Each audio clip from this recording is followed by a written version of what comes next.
by my current tutor, kasi ako lang mag-isa nun. That was 2016, I was still a first year college student. That, noong 2016, and I have to work, of course.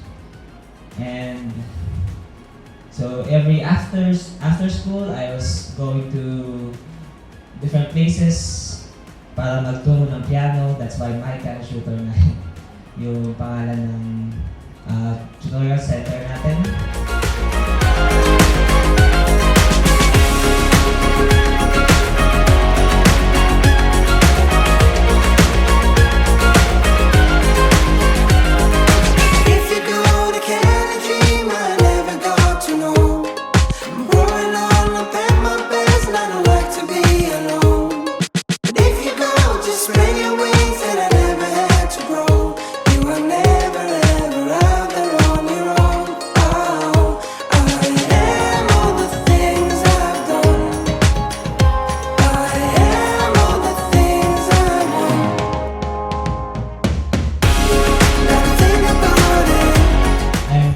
Excited to see the fruits of our labor.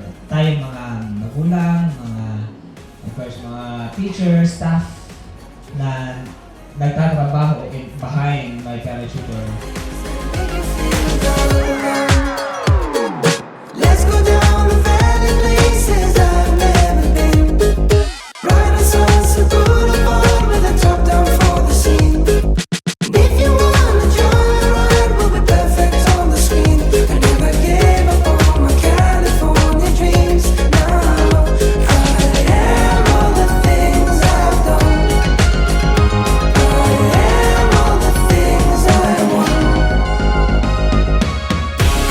Gotta think about it, gotta dream about it, gotta find a way to do the things that make you feel alone. Gotta think about it. And I'm very thankful for you. Kasi hindi naman po ito, dahil sinabi ko kayo umaga, hindi ito possible if you are not here. The parents that are, of course, hindi napapagod na isupport ang kanyang mga anak na mag-aral, the students that are also striving.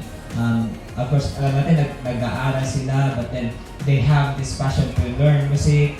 The teachers that are very passionate to give their time and their talents to these young children here, and to the adults, of course, na meron ding, alam niyo po ba, meron tayong mga adult na students. So wala po pong, may gusto dyan paturo na adult. Wala po talagang, walang edad sa pagkatuto.